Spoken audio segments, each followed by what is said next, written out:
Hey there, how's it going? And welcome back, Bears fans, to another episode of the CHGO Bears Podcast, presented by PointsBet. Use promo code CHGO when you sign up to get two risk-free bets up to $2,000. Plus, if you do that right now, we have a special deal for you. Sign up with that CHGO code, make a $51 or more bet, and you get a free annual membership at CHGO. Plus, your choice of some pretty sick CHGO Bears gear, including like a varsity jacket that, Nick, I know you've been like drooling over all week. Yeah, I need to get my hands on that varsity jacket. I will. That's the one that I'm really eyeing right now. It's really nice. I like the gray and the silver with the navy blue. It's a good color combination. It just resonates with me quite a lot. But we have a lot to get to here today. I'm your host, Will DeWitt. You just met Nicholas Moreano. By the way, there are the sick pieces of merchandise that you can get free plus an annual membership. And all you have to do is make a $50, $51 or more deposit or bet at PointsBet. There we go. Got to be straight. We're good. Do it. It's awesome. It's a great deal. I encourage you to do that like right now. You can even pause the episode and come back. I don't mind. But Nick, it's a CHGO Audible Day. Like, I'm excited, baby. How about you? Oh, absolutely, man. I had to throw on the Audible shirt. I don't know if you could see down there. Like there's nothing on my background here because I'm moving everything out today, but I found the old The Bears Bros shirt Oh, up I there see too. that. Yep. That one has no sleeves anymore because that was what 2018. So Right. yeah, had to get rid of the pit stains there. But throwback, it feels good. It feels good. Pit stained Moriano over here. No, it feels great to be here, and game preview shows are something that, I've taken a lot of pride in over the years. I know you have as well, because our game previews that we do are meant to allow our listeners to become the most informed Bears fan on game day. Everything that you need to know about this game, as well as how the Bears can end up winning each game. Like, we'll find a path to victory, believe you not, but we'll also make sure to point out the challenges that are in store for the Bears every week, including this one. Lots of great stuff in store in a pretty fast-paced tempo, straight football all the way through. Nick, you ready to go? Let's do it. All right, so we're going to break it up each side of the ball. We're going to start with this Bears offense. Nick and I, we worked independently, and we each came up with a few different keys that we're going to discuss that the Bears need to accomplish or strive for in this game. And Nick, I'm going to kick it over to you first. What are your offensive keys? And then we'll have a discussion about them. Yeah, to start off here, it's going to be a Darnell Mooney versus, a Charvarius Mooney Ward matchup on Sunday, the cornerback for the 49ers. He's a big ticket guy. He signed a 3-year, $40.5 million contract with the 49ers. And when he was with the Chiefs, he shadowed. He shadowed the opposing number one wide receivers. And just to give you a stat line of what he did against some of those guys, A.J. Brown, Julio Jones were held to 18 yards total. Devontae Adams, 14 yards. CeeDee Lamb, 5 yards. Keenan Allen, 0. Jamar Chase in week 17 had 83 yards and a touchdown, but you saw Jamar Chase in the AFC Championship game, 22 yards. So it's a guy that puts the number one wide receiver on lockdown, and that's going to be the guy that Darnell Mooney is going to have to beat. And I think if he's able to do that, Darnell Mooney, the Bears offense is going to have success. Yeah, and obviously, with all of the changes on this Bears offense throughout the offseason and the new pieces for Justin to work with, and the fact that he really didn't get to work with his wide receivers much in camp in the preseason due to injury, if they take out Darnell Mooney, that's going to really stress this offense to find other playmakers to move the ball through. So I do agree with you. That is a huge key. What do you got next?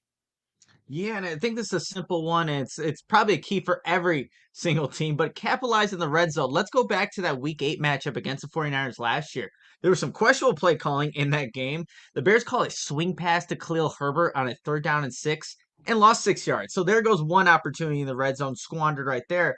And then there was the Cole Kmet miscommunication with Justin Fields. Fred Warner was in coverage. Cole Kmet talked about that play throughout training camp and said now that play is something that they should be able to complete because of the chemistry those two have made. But the thing is, once the Bears only got into the red zone 3 times, capitalized once, 1 for 3. If they're not going to get there a lot of times, they have to make the most of the times that they are in that, money down area in the field. So obviously it's one that every team could put down as a key, but especially for the Bears in this matchup. Yeah, the Bears were just atrocious in the red zone all of last season, whether it's getting there or actually executing when you get down into that green area of the field. And Nick, I just want to know, like, based off what we saw in like the quote dress rehearsal game, do you feel better about the Bears like red zone chances this year? I really like what Luke Getsy was able to kind of dial up in that probably wasn't even like his full blown red zone game plan, but it seemed to free guys open, and that's what we need to see. No, that's exactly what we need to see, Will. Just the play calling in general, I just feel so much better about. Like that play I referenced with a swing pass to Khalil Herbert and that loses 6 yards. I just don't think we're going to see things that are like that, like boneheaded plays. Like, why did they call that? Why is that in the playbook? And why are you calling it right now? So I do feel better about what Luke Getsy's going to do. And again, we haven't even seen the full glimpse of it. We saw a dress rehearsal part of it, but come game time, we'll see more of what Luke Getsy has to offer. For sure. And do you have another key or did you just do two? I forgot when we were kind of discussing. I think you just had the two, right? Yep, just a two. So I'll hand it over to you, Will. You know, I'm an overachiever and I got three for each side of the ball. But my first key, man, it sounds obvious to say, but it's support your tackles. Nick Bosa, Samson Hmm. Ebukam. There we go. Ibukam. Bosa had 2 sacks in the last game a year ago, and Ibukam had 1. Ibukam finished the season last year with a sack in 7 of his last 8 games. The dude is no slouch. I know Bosa gets all the national credit, but like each tackle is going to be severely tested in this game. And the interior offensive line, they're going to have their hands full too with Armstead and Kinlaw. And Kinlaw's a top 15 pick in the 2020 draft. He's talented. He's just been having injuries over the years. So fullbacks, tight ends, and even running backs, I expect them to need to help out these tackles, chipping and just getting extra blockers in place for Justin Fields. You can't leave these tackles on an island. Justin Fields, Nick, here's a stat for you. Ready for this one? He was pressured 25 times in a meeting last year against the 49ers. He had 27 throws, and he was pressured 25 Jesus. times. Just to put it into perspective, like that can't happen again. No, Will, it can't. Man, that number is astonishing. And you hope just with even if the line itself, the players aren't better, and I think they are from last year, the play calling should help dramatically. So that pressure is not as high last year as it is this on Sunday. And crashing off the edge, the 2 starters had 11 of those 25 pressures. And I just mentioned the front 4 being a handful, but the 49ers like to blitz and bring extra defenders. And I have no reason in my mind why they wouldn't want to test this Bears offensive line by doing so. Fred Warner had 3 blitzes last year, was able to do some good things with them. They're going to try to get that numbers advantage, bring more guys than you can block, and force Justin Fields to make a quick read and make a quick throw. So the Bears are going to need to bring in extra guys, pick them up, and just deal with those playmakers. Like you're going to have to do it. And it's just necessary. You know, you have to always protect. And if they do like these tight ends, running backs, they can still leak into the flat, make plays happen. But I feel like you're going to need more than just the 5 to protect Justin Field. And don't forget, Drake Jackson, a rookie, is also really good. How are you feeling about this pass rush? You nervous as I am? I am. Well, and Nick Bosa didn't even have that good of a game the first time they played. And yes, he had the sacks. It was due to like plays kind of being prolonged and eventually he got his, but it didn't feel like he was the dominant force that we all know he is. So in this week 1 matchup, I expect Nick Bosa to be even better than he was the last time he was at Soldier Field. For sure. Getting into my second key, and this I'm taking it directly from Coach Eberflus, situational smarts and also execution. Then this is a very multifaceted key, to say the least. Part of this is going to be on Coach Flus and his overall game management. Is it better than Matt Nagy? I don't think it could be much worse. And he seems like a guy that has his head on straight, and I expect it to be, pretty good, honestly. And another element, Luke Getsy, his ability to dial up the right play at the right time. Bears were dead last on 3rd down last year. We mentioned bottom of the league as well in the red zone. So can he call the right plays? And can he actually call plays with the routes going past the sticks? Can we try doing that a little bit more? I know maybe some of these slants get some inside leverage, but even if he calls the plays, Nick, like it does come down to the players to execute. The coaches can call the right plays, but do the players actually execute it? That'll be up to them on the field. And on top of just this down and distance, the Bears need to take care of the football. We have some weather it looks like we're going to have on Sunday. And they've been practicing and preaching just situations all training camp, all preseason. And I like that because you get into a 3rd and 6 or a 3rd and long, or you get into the red zone and your back's against the wall. And you're like, you know what? I've been here before. We've done this. We can do this. I really appreciate like that way of practicing. So those are all things that they need to show me on Sunday in order to come out with the victory. Is there anything on situational smarts or just situational football that you're looking for, anything of that nature? Well, look, they have been harping on situational football the entire time Matt Eberflus has gotten to the Chicago Bears and become the head coach. It's the S, right, in hits. So if that's not ingrained in these guys now, I don't know if it'll ever be. And yes, they haven't played a single regular season game, but I feel confident that the Bears will be ready in that regard on Sunday. All right. And my last key, I'm going really micro focused here. I want to see them test their slot corner rookie Samuel Womack. He was the Mhm. 172nd pick in this year's draft. He's a smaller size corner at 5'10". He did have a 2 interception game in the preseason, by the way. He has the ball skills. There's no question about it. But he is a rookie. This is his first ever NFL career start. And this is where I just want to see the Bears put him in conflict, both on the ground and through the air. Force him to be the guy to step up, stop the run, utilize some motion, make sure he's on the same page with his other guys before the snap, run some of those rub routes that we actually kind of saw here in Chicago for a change, force him to communicate, force him to make the right decisions. Again, it's his first game. He's bound to make some mistakes, but only if you test him. If you don't test him, how could he make a mistake? So that's why I want to see him test this. Their secondary is really good. And this defense has playmakers on the line, at linebacker, in the secondary. Like, you just have to find some of those Achilles heels, and perhaps it is Womack. But again, if you don't test them, you're not going to find out. So that's why, to me, it's a key in this game offensively. No, it's a really good point, Will. And that's the thing. When you have a defense that has playmakers on all levels, find the weak link. And if it doesn't, you have to at least test it at some point in the game. The Bears didn't really test the 49ers vertically in the first matchup. I have a feeling that's going to be different this time. Just will Justin Fields have time to throw? That's going to be the big thing. But yeah, test out the 5th round draft pick and see what he's capable of doing. And yes, he did have that interception game, but this is a regular season now, Will. Let's see. It's going to go up a notch now. But All I'll right. go over to my defensive keys, right? We're going. Oh One no! second, Nick. I got That's one more right. thing. I got one That's more. right. I don't know what you're talking about because I have it in my notes. So maybe there's something else, but I just wanted your thoughts on the Darnell Mooney quote this week, because I've been thinking about it a lot, where he said, I'm tired of the same 3 or 4 plays that we ran in the preseason. I'm ready to open this thing up and get everybody off our back. And I know, like, when you're in house hall, you don't get to really see them practicing this offense, but Mhm. what do you think? How much do you think is actually still, like, hidden from us, and how much can they actually, quote, open it up? Because hearing that from Darnell, like, boy, do I get excited.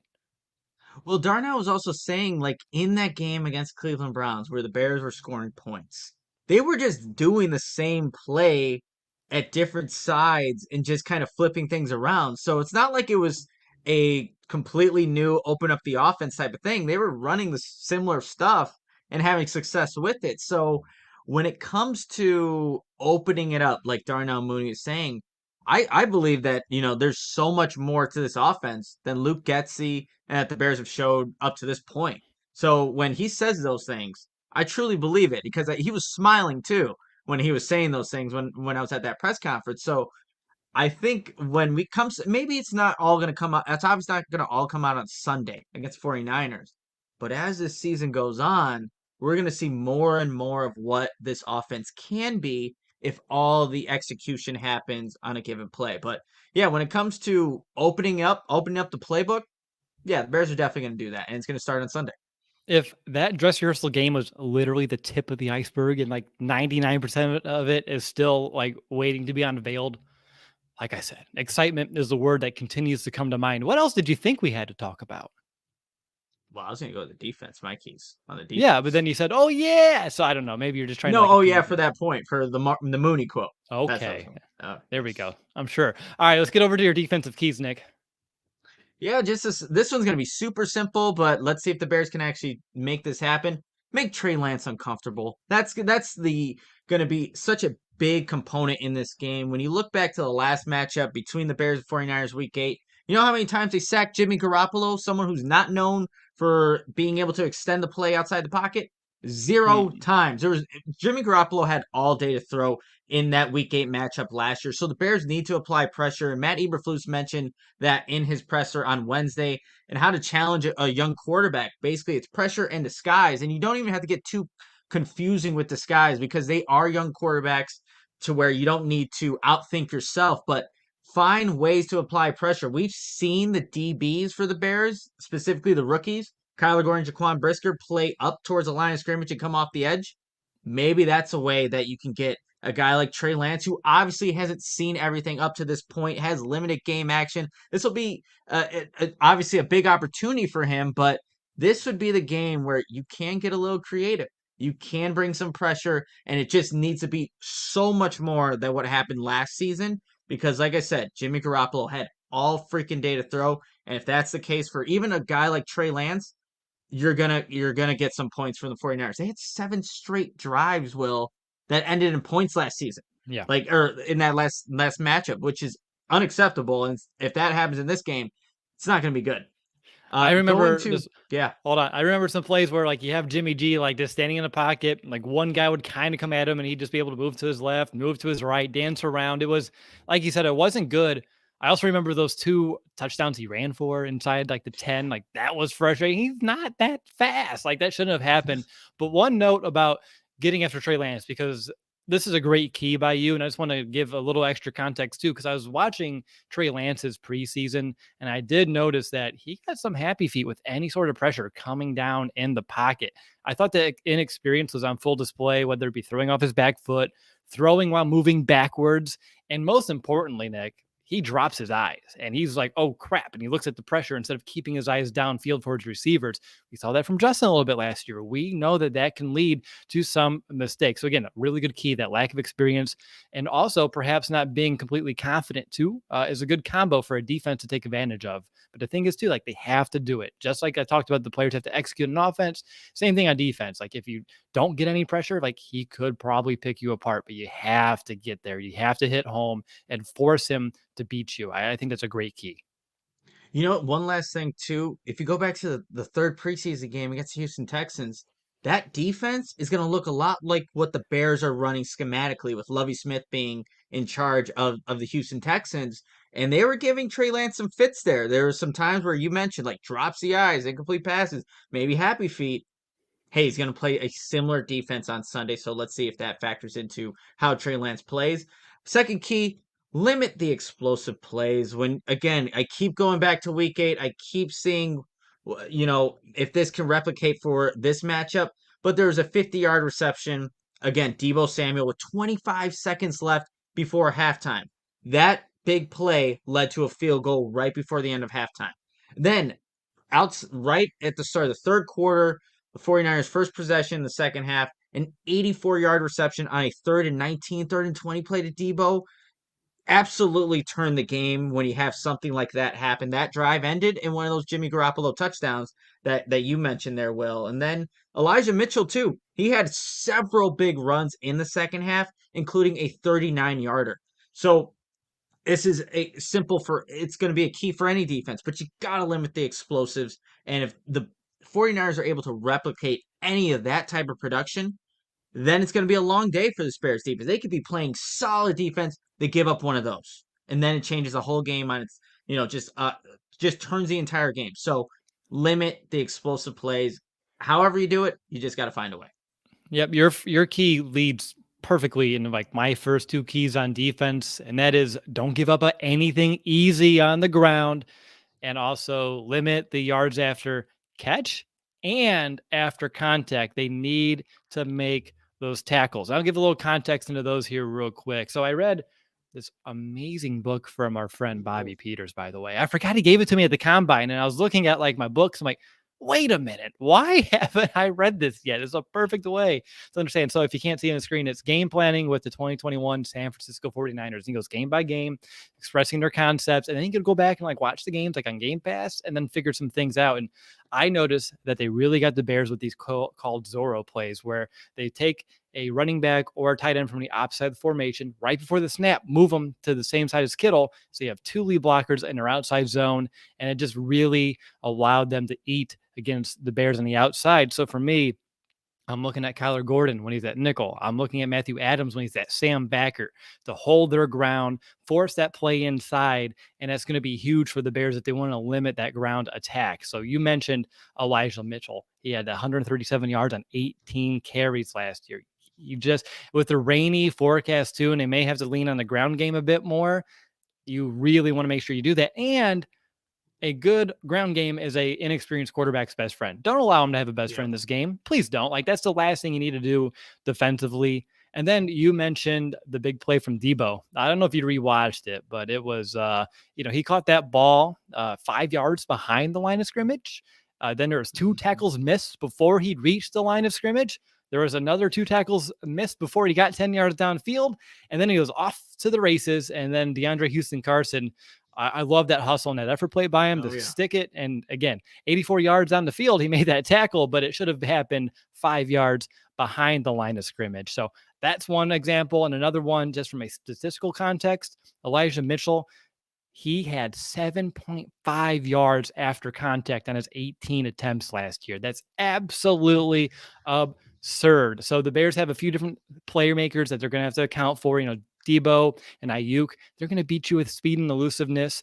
Kittle, if he plays, and Juszczyk, they're going to run your ass over. And then Mitchell has a little bit of everything. So the Bears making those tackles are huge. Will, do you remember the Elijah Mitchell run too? It was 4 yards from the end zone, and he carried everybody to eventually score the touchdown. What you were talking about, the yards after contact, like that touchdown shouldn't have happened. Akeem Hicks has him, and no one's there to corral or take out his legs or just stop the play from going forward. Elijah Mitchell finds a way as a rookie to get into the end zone, but that's exactly what you're talking about. That cannot happen in this game.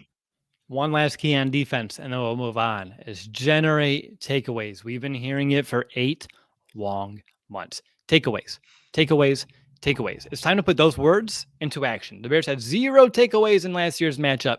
Nick, you said it. Jimmy G, way too comfy in the pocket, and he was just able to pick apart this Bears defense. Secondary needs to be flying to the ball, make a play on it, especially against Trey Lance. If you can force this young quarterback into a turnover two early on in this game, you know that confidence is going to begin to crack. The Bears should have their chances. That accuracy during the preseason, iffy. And then I mentioned it a few times. I'm going to say it one more time. That weather can play a factor. And I think this is a great position for this Bears defense to be in. I was reading and listening to some 49ers content all week. And I guess Trey is a little annoyed about this whole Jimmy G situation and him coming back. So you better believe doubts, they're already kind of creeping in, and perhaps he's looking over that shoulder a little bit too.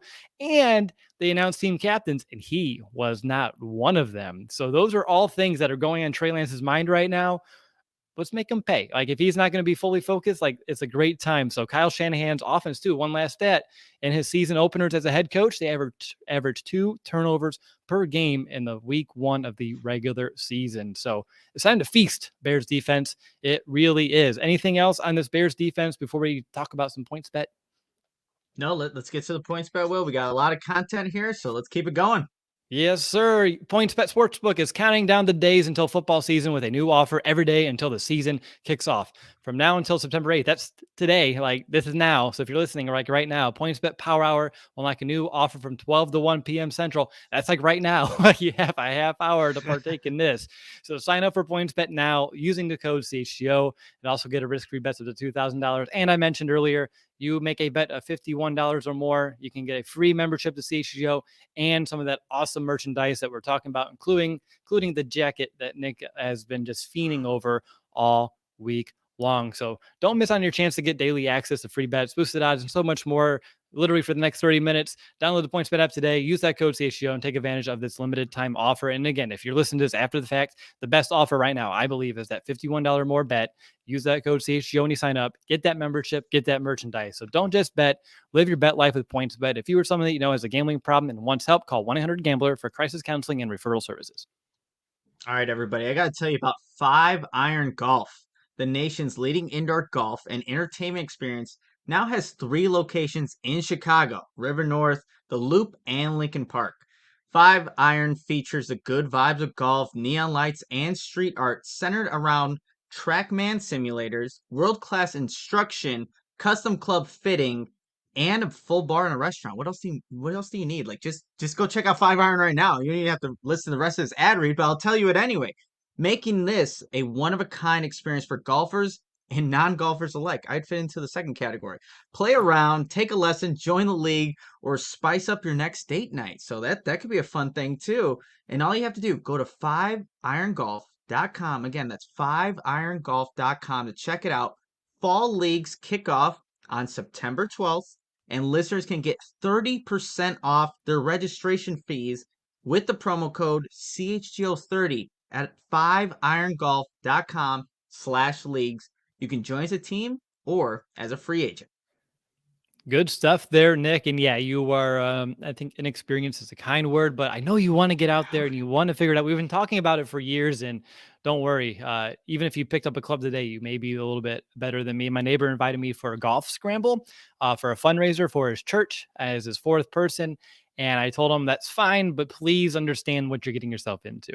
It's not going to be pretty. So apparently his best ball that we get to play. So like they never have to play I was gonna say play my balls, but I don't know if I want to say that. But you understand what I mean. All right. I'm Will DeWitt. That's Nicholas Moreano. You can find me on Twitter at Will DeWitt. My L's are ones at Nicholas Moreano. If you're watching right now and you haven't yet, please smash the like button. That really helps us. And I really appreciate all those likes and really just liking this game preview episode because I think it's full of great content, information that you need to know heading into this Bears game. Now, this may be a question for Joey, Nick, but since we talked about points bet, do you want to do some over-unders now or later? And graphic-wise, Joey may have an input or two. I'm down for anything, but if maybe we're gonna stick to scripts, maybe go save it for later. That's fine by me. I just wanted to we can always talk about points bet more and more. Like I'm sure they'll love it, and I don't mind either. I agree. I'm always a fan of sticking to the script. Graphics. Let's push over under to the end. You got it. All right, so let's talk about some X factors in this game. And typically we have X factors and matchups to watch in our years past. Matchups to watch are moving to Sunday mornings. So we just have X factors, which does open it up to be a player specific X factor for us this season. Nick, who or what is your X factor leading into this game? My X factor, and Will, we usually think alike. It's offensive coordinator Luke Getsy. His play calling can make or break this game, Will, and I think a lot of Bears fans will agree with this. First of all, he can get Justin Fields in rhythm with his play calling, being able to have those design boots, those play action plays to mitigate the 49ers pass rush, but to just get this offense rolling. And obviously, you don't want to leave the young tackles, like you mentioned, your keys on islands against a guy like Nick Bosa. By utilizing that screen game, design rollouts, and the quick game, that will be huge, just stopping a guy like Nick Bosa who wants to be. Look, most pass rushers want to pin their ears back and get after the quarterback. You can get those guys off their rhythm by having, good play calling and not just ones that are designed to, try to. Obviously, you want to design them in favor of your offense, but you also got to think of what's on the other side. Nick Bosa's on the other side, 15 and a half sacks last season. So if you can get a good rhythm for Justin Fields while at the same time stopping guys like that from just wreaking havoc on a game plan, you are putting yourself in a position to not only score points, but to win this football game. So my X factor is Luke Getsy and his play calling against 49ers. No, I know I technically took the obvious one, and that's why you went to the second one. It was pretty funny because we're texting about it yesterday, and okay, I'll think of something else. And at the same time, we said the same thing. Like, oh yeah, it's Luke Getsy, and I think that's a great X factor. And as we said, we don't know what this offense is going to look like and how he can scheme guys in a game and his play calling too. So there's so much going into this. I think that's an excellent X factor in this one. But I took the easy one, the obvious one, but it doesn't mean it's not true. And that's because my X factor is Deebo Samuel. Again, 6 catches, 171 yards in last year's matchup. That was 28.5 yards every single time that he touched the ball. Of course, 84 went on one play that the Bears missed more than a handful of tackles. So this is going to be on Jalen Johnson, of course, but also Kyler Gordon. Deebo lined up in the slot 11 times last year versus the Bears. The rookie is going to be tested. He may line up in the backfield and get some handoffs. I know he's I don't know if I want to do that so much anymore, but he can say that, but they can still call the play and give it as a wrinkle for the Bears to kind of focus on too. So based on what we saw in camp, I don't expect Jalen Johnson to be someone to shadow. I don't think it would make any single sense one bit because he didn't get really any reps inside this defense. So it wouldn't make any sense to say, hey, shadow Deebo Samuel and go into the slot and have all these different responsibilities. I understand putting your best corner on the best playmaker, but in that exact situation, I don't think that's the most wise decision. So you have to trust your scheme, trust your players. Even though it's Kyler Gordon's first game, you drafted him for a reason in that second round. You should believe in him. And I think he's shown that he can play well, but this is a really big test and he may not pass every single snap. So don't get too discouraged if so, but still, if the Bears don't contain Debo and he has the same exact similar stat line where he's almost gaining 30 yards every single time he touches the football, it's going to be very difficult for the Bears to stop him on defense as well as come out with the victory in this game. So that's why Debo is my X factor. And Matt Eberflus, he talked about Deebo Samuel. He was asked about him, and he's like, he's the reason why this league, the NFL, is special because there are players like him in it and what they're capable of doing. So, yeah, I completely agree with you. If Deebo Samuel has anywhere near the game that he had in that Week 8 matchup last season, again, it's not going to be leaning towards a Bears victory when it's all said and done. So, however you got to do it, try to contain one of the best wide receivers in football. It's easier said than done.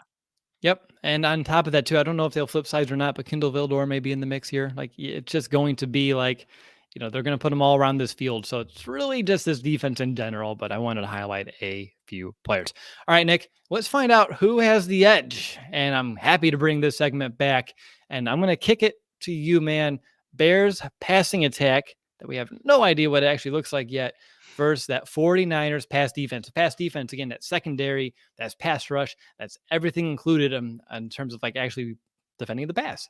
Pretty simple, but just want to make sure you know it's part of that too. So, Nick, who has the edge? Yeah, multifaceted there, Will. I'm going to go with the 49ers and their pass defense. Again, you put all that together. Yes, the 49ers are not going to have Jimmy Ward, their starting safety. He's on IR. They're starting Samuel Womack, a fifth-round draft pick. They also have Charvarius Mooney Ward. So there's a lot of moving pieces in that secondary, right? But what helps a secondary that has a lot of new pieces, a pass rush that can get after the quarterback. 43 and a half out of the 48 sacks the 49ers had last season came solely from their defensive line. And this is an offensive line for the Bears. We still have to see what it's capable of. I feel better about it for sure, but you have to factor that all in there. And so I'm going to give the edge to the 49ers, their pass defense versus the Bears passing attack. Now, I know you mentioned the Bears offensive line, and Lucas Patrick yesterday was practicing, but he wasn't snapping. I think I saw like he was lining up at guard, at least when the media was there too. Would that be a mistake to start him at guard? Because my gut's screaming yes. Like, you got Tevin Jenkins there. You got his confidence up. He played well. If Lucas can't snap, I don't know how he could be healthy enough to just, play guard and be an upgrade over Tevin. But I mean, it's interesting. We're not going to really know, but that hearing that worried me. Like, a mistake could happen if they decided that's the case. Because I feel like you have to stick with Kevin. If you replace Tevin right now, I think that kills his confidence, his belief in what he thinks, like the Bears, how much they believe in him. And I just would not want to see that. As much as I would love to see Lucas Patrick get healthy, get on the field, I don't know if that's the route that I would like to see happen. Well, there's a couple things on this. I don't know what the Bears could have seen in two or 3 days of practice from Lucas Patrick that tells him he's a better guard than Tevin Jenkins, who's had game action, who's only gotten better at the position since he's moved there. And two, you said it perfectly. If he can't snap the ball, or is not healthy enough to snap the ball, how the hell can he block at right guard? Like, that's more rigorous on what you got. Well, it's probably equally because at center you got to also block, but it just doesn't make sense in my mind. If you can't snap, how are you healthy enough to block? So, couple things there, and like the Jenkins, how he would take it if he was then benched. I just go back to what Ryan Poles said on the Hogan Johns podcast. Like, they never intended to trade him. This is his home, and I think when it's all said and done, if he's not healthy enough, Lucas Patrick, you don't play him this week, and you save it for next week. Then he can go back to his center spot. You get Tevin Jenkins at right guard. Keep the line that Justin Fields has practiced with the most ready for week 2. So if I think that would be the scenario that's probably best for the Bears. But again, we'll see what happens Sunday morning and seeing what the Bears are going to do. All right, so we have the Bears rushing attack now versus that 49ers run defense. And spoiler, if you're looking at the screen, I chose the Bears to have the edge in this one. And if it's as rainy as we expect it to be, that defense is going to slow down a little bit, even on that fresh Bermuda grass. And I think that will help. I also think the Bears are going to stick with the run, which we all know conditioning, it's not really up to snuff yet week 1. So that should help wear down that defense, make that defense a little tired. David Montgomery, really good mental health space. I think that's a huge factor here. He's also the honorary captain this week. So, he's feeling good and all that good stuff too. And offense, of course, that line we just talked about it. That's going to be a big test. The defense for the 49ers only allowed 3.9 yards per rush last year. That was the 5th best mark in the NFL. But it took them a while. If you look what they did last September, they were the 6th worst run defense in the first month of the year, allowing 4.7 yards per rush. I'm hoping for that slow start again, and that's why I want to give the Bears the edge here. Having multiple capable running backs, sticking with it, this new scheme that I think is really going to fit these guys well, and just the conditioning and the fact that, hey, they didn't do well last year in September. Why not have that happen yet again? So I'm going to give the Bears rushing attack the slight edge here. Nick, am I wrong though, or do you agree? Well, I think you're right. And David Montgomery didn't play last season against the San Francisco 49ers. So you get that upgrade. And Khalil Herbert was having a good game in that first half. It was the second half where you started to see more of the tackles for losses. And I think the 49ers figured some things out. But again, Matt Nagy wasn't known for making halftime adjustments. So I think even that in itself in this game is going to play, in the Bears' favor now that this coaching staff has, made it an emphasis to be good at their job. So I think you're right on that one, Will. We talked about potentially adding special teams to this, and you just said something. I know we said we'll probably add that later in the year when we have a better sense of what these special teams are capable of, because a lot of them are new players and you just don't know. So it doesn't make sense to just guess. But adding coaching to this, I think, would be a very wise decision.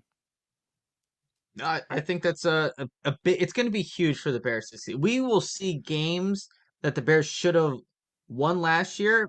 If you have this coaching staff, I think they win some of those games. Now, let's just say that. That's how big of a factor the coaching staff's going to be for the Bears this season. Yeah, totally. I mean, I've been on that. I've been harping on that all year. I'm trusting this staff. They're saying the right things. The players, I can tell, have bought in. I think it's going to be good. I really, really do. I feel that in my gut. But let's switch side of the ball here, and let's talk about this 49ers passing attack versus that Bears pass defense, and that's mine. And we all know that the 49ers have that talented group of playmakers. We talked about them and how they shredded this Bears defense last year. There's really no questioning that fact whatsoever. Debo, Ayuk, Mitchell, Kittle, if he plays, Juszczyk, they can beat you so many different ways. But Trey Lance is what I want to come back to here too. Trey Lance and his inexperience weighs heavily over here. On top of that interior offensive line for the 49ers, there's a lot of inexperience too. Justin Jones getting in there, bringing some guys in on stunts. I think they really can confuse them, get some free looks, make some pressure in the pocket. And we talked about how important that's going to be for this Bears defense, but I believe it's going to happen.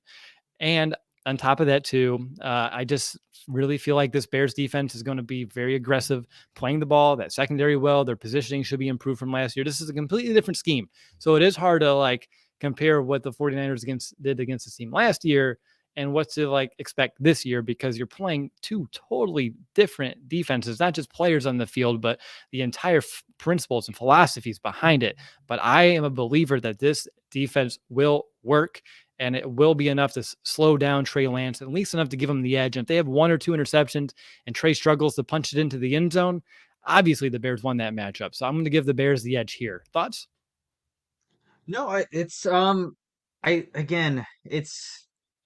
going to come down to how prepared Trey Lance is for this game. Well, and obviously what we see in week 1 from Trey Lance, probably not what you're going to see later on in the season. So that's what's going to be the ultimate determining factor. They have all the weapons you can want. They have everything that looks good for a young quarterback. Is he going to be capable of utilizing all of his weapons? And look, he's one of the best in the game in terms of play calling, play design, and everything that goes into an offense. So I know he's going to put Trey Lance in a position to succeed. It's just all going to be on the player to execute, and we'll see if that happens. Yep. All right, sir. Back to you. 49ers ground attack, that rushing game versus this new Bears run defense. Where are you going? Man, well, this one was tough. I look at what they did last season to the Bears, and what ultimately I think the 49ers want to do for Trey Lance is run the ball and run the ball effectively. But if you don't have George Kittle in the equation, I know they didn't have George Kittle in the Week 8 matchup last season. That is a difference maker. He's one of the best blocking tight ends. And I just think about what the Bears have been preaching this whole entire summer, running to the football. You have Roquan Smith, Nicholas Moreano, some of the fastest linebackers in the league in the interior of this defense. You have corners that are willing to tackle. At all levels, these guys are willing to tackle.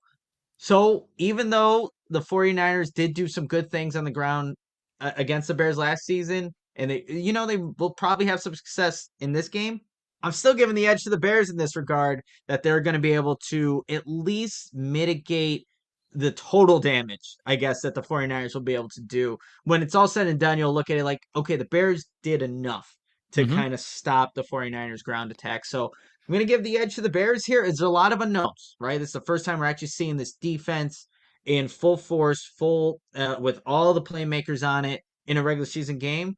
But I've been around the hits philosophy all summer. I see how this defense swarms.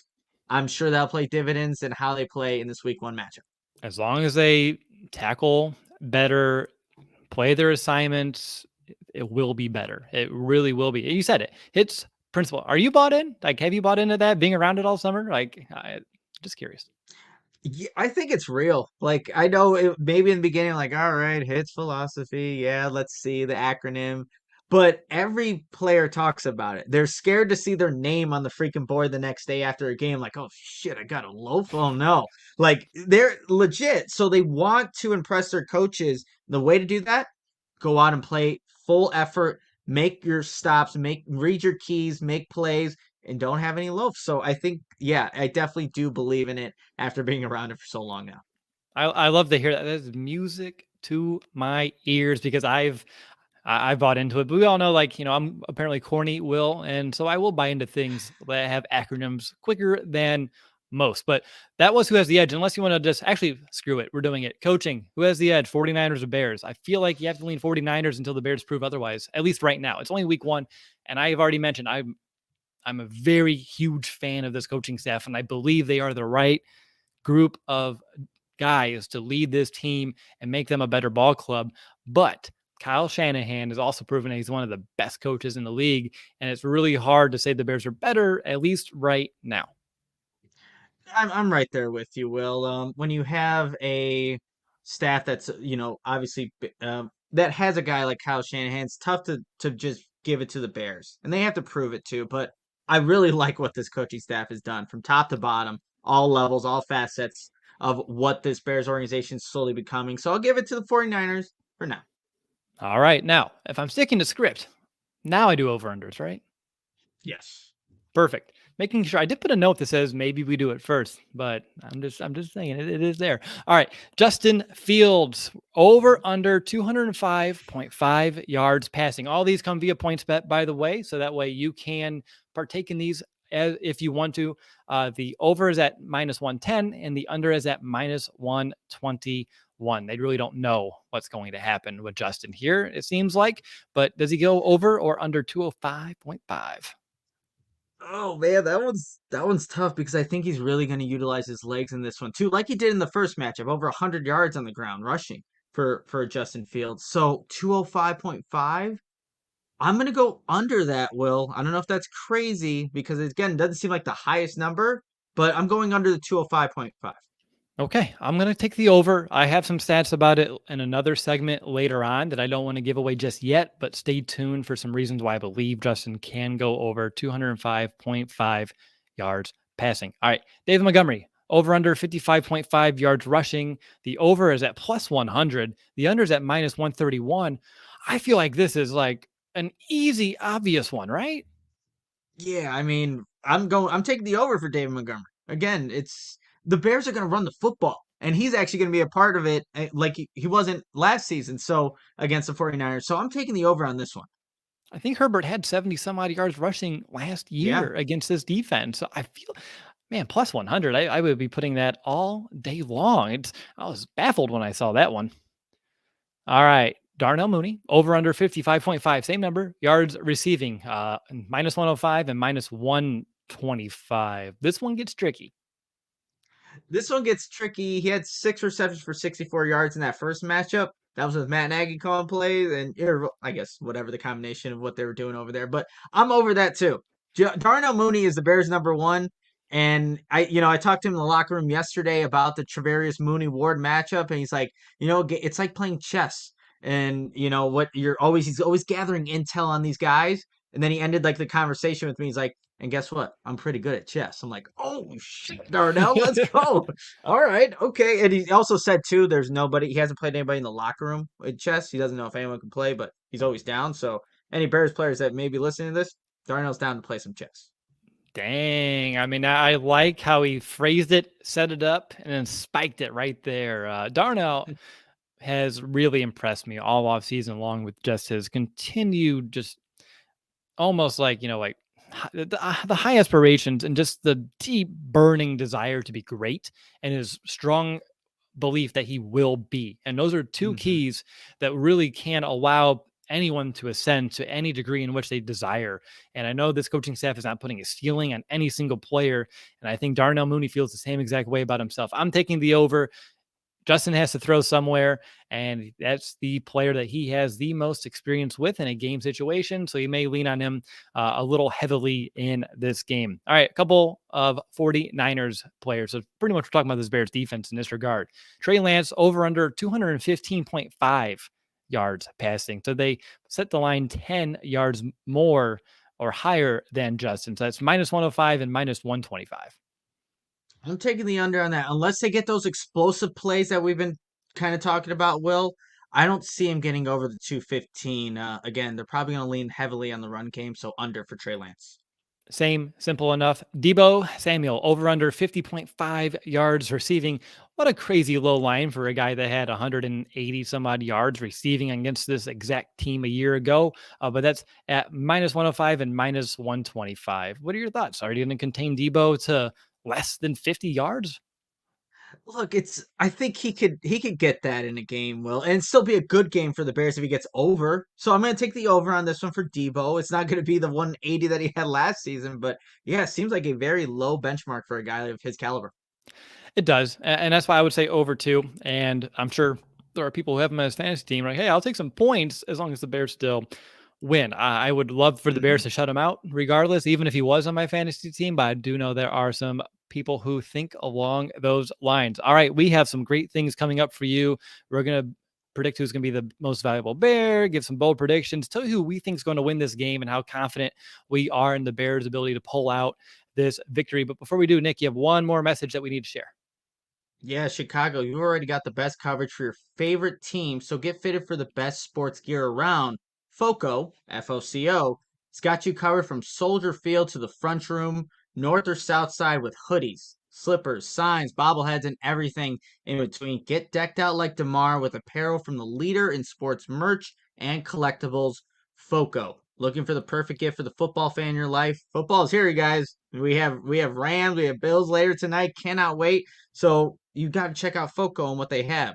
And again, you got those hoodies to fight the Lake Michigan breeze. It's going to start getting colder here really quickly. And, we have that really nice one if you make a $51 more bet on PointsBet that I've been eyeing and I feel like everyone has. So maybe check that out too. But this one's all about FOCO. And if you check out FOCO.com or click the link in the description below, you can get 10% off on all non-presale items using the promo code CHGO. Okay, we're in the home stretch here. Will DeWitt, Nicholas Moreano, CHGO Bears, audible throwback kind of game preview day. And Nick, it's time to predict who will be the MVP. And if you're new to us, MVP means most valuable Bear. Oh, I love that graphic, Joey. Joey, you are the GOAT. You are the GOAT. Look at that. That is fierce and awesome all at the same time. I like that one so much. That gets me excited to actually decide because I have a list of players here that I'm still trying to figure out. But I'm going to defer to you. So I want to toss. I'm deferring. Who will be the MVP for week 1? Ooh, if you see the outline of this guy, I think you know who it is. It's Justin Fields, Will. I think if we look at the first matchup, he was the one that kept them in the game in the first place with his legs throwing the ball to, the receivers that he did have, and Darnell Mooney caught 6 of those passes last season. But Justin Fields making that year 2 jump. If the Bears are going to win this game, it's going to be because of number one. And obviously, like I said, my X Factor is Luke Getz. He's got to put him in positions to be successful. But Justin Fields has that ability. All we have to do is remember that 22-yard touchdown run where there was no way he should have gained any yards. He should have been sacked, turnover on downs, done.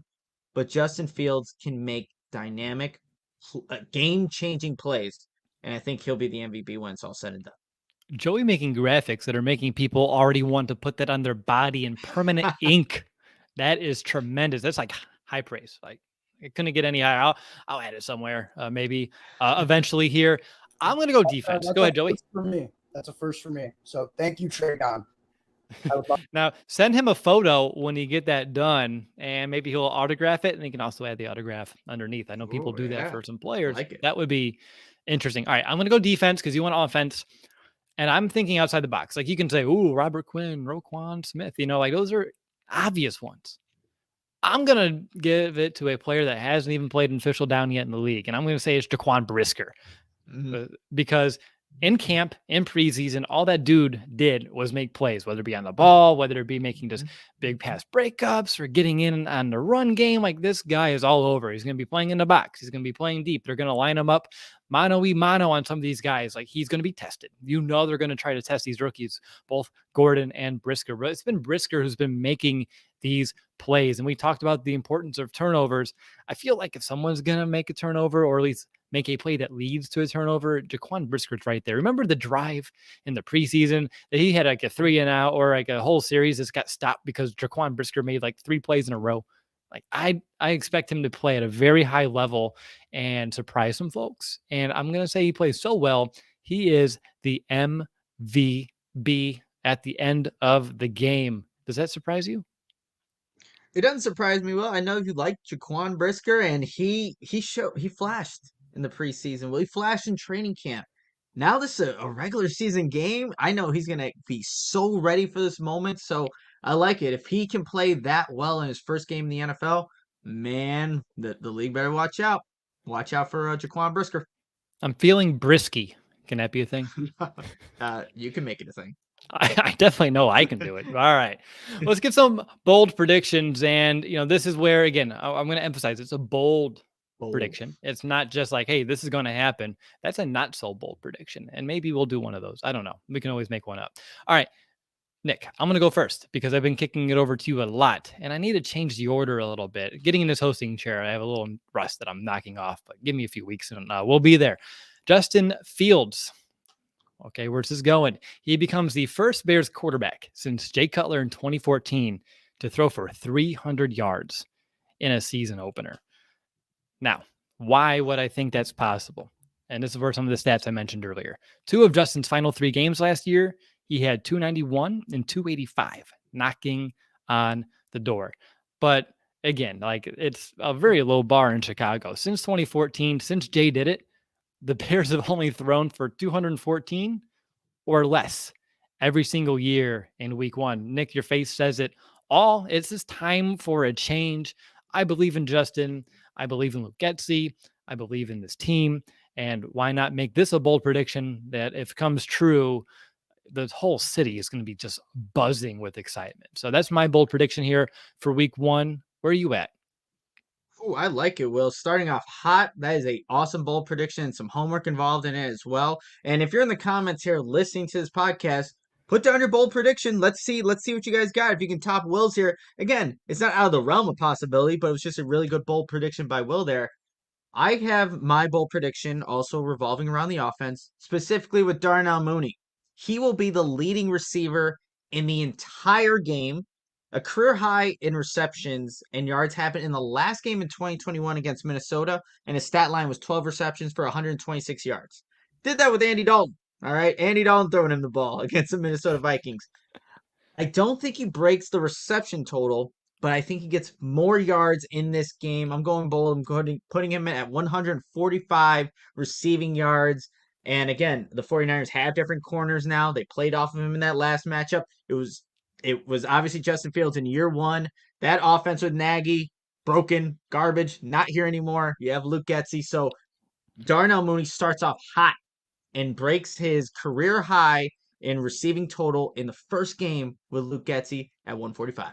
Hey, you pretty much get me halfway to mine, like just under halfway. Yep. And that's just Darnell Mooney. So give it to some other playmakers. Cole Kmet. We haven't even mentioned Cole Kmet once in this episode. What the hell is wrong with us? Yeah. Well, the only time I mentioned him was the Fred Warner play, right? Where he didn't catch that touchdown. That was the one time we mentioned him. But he was making some things happen in the middle of the field too. So Cole Kmet, I expect him to have a good game too on Sunday. There, not so bold prediction. Cole Kmet catches one touchdown, and that's one more than he had all of last year. I like it. Not so bold prediction for me on the spot. Robert Quinn gets himself. Oh, do I want to put it at 2?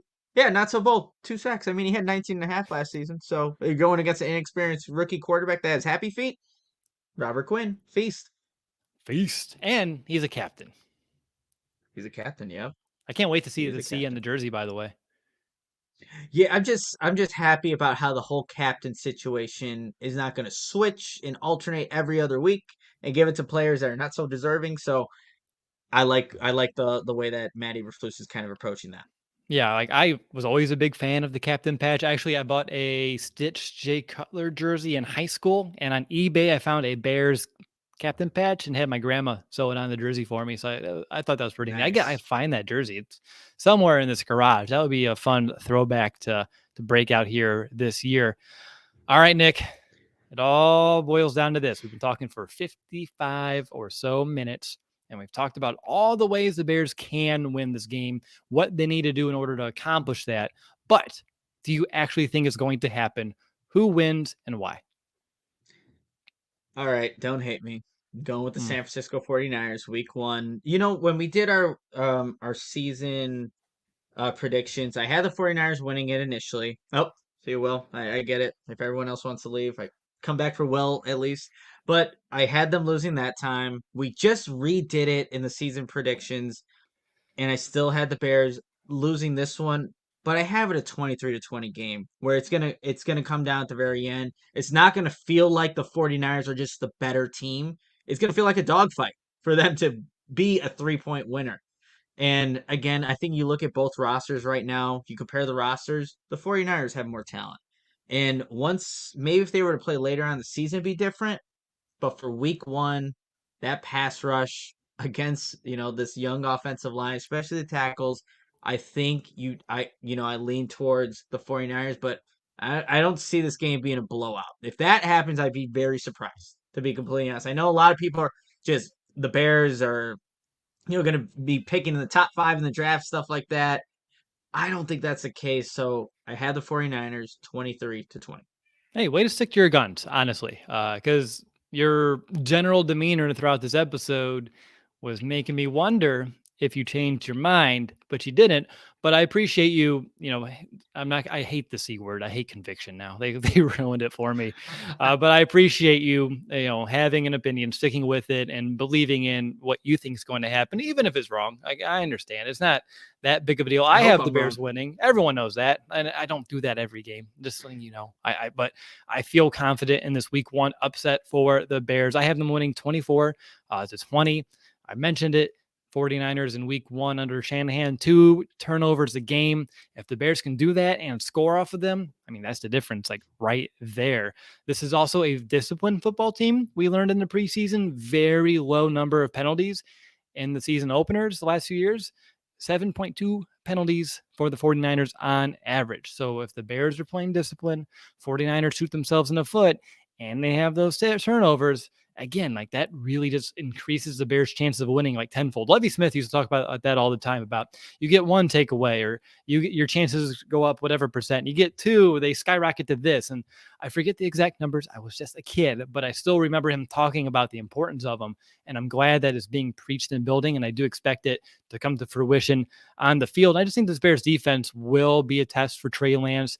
The offense does just enough. I mean, it's going to be something that's probably a work in progress, but I want to use that word positively. Like they can be decent, but they can still get better throughout the year. So Bears 24-20.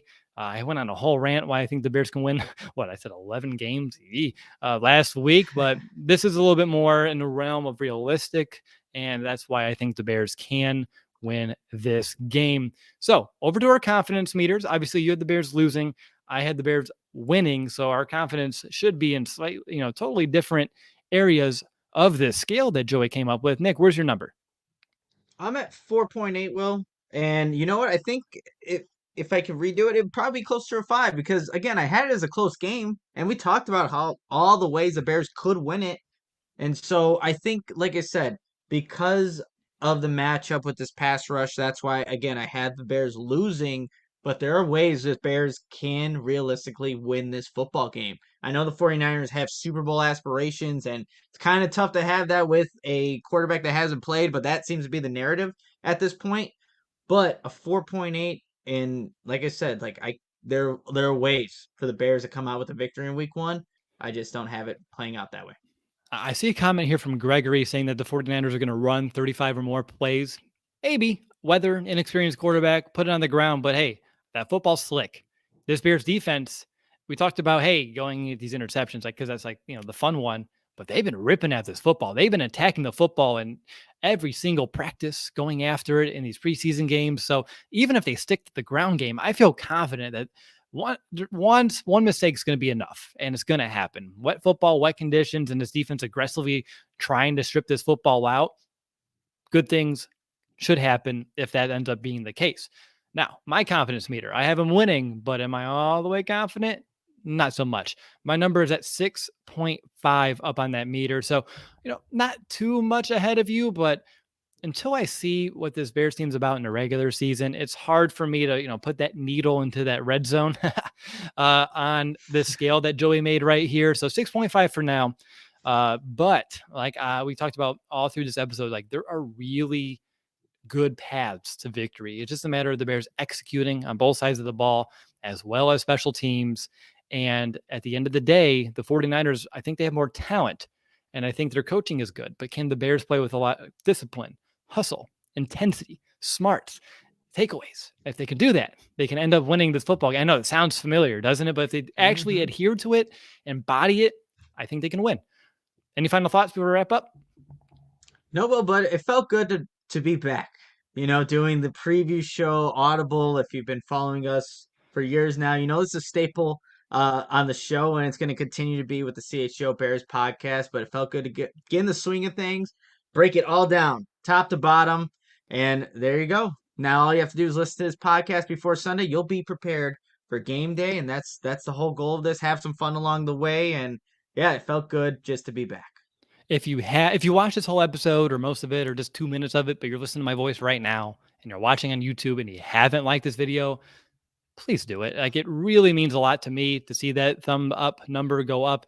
And I just feel like, what Nick and I have been able to put here too, I think it deserves a thumbs up. It's good quality content all the way around. And I just appreciate everyone listening and watching. If you're on the podcast feed, wherever you listen, if you're watching, if it's on Twitter, hey, we appreciate you being here for us. So again, go to PointsBet after this episode, sign up with our code CHGO, make a $51 or more bet.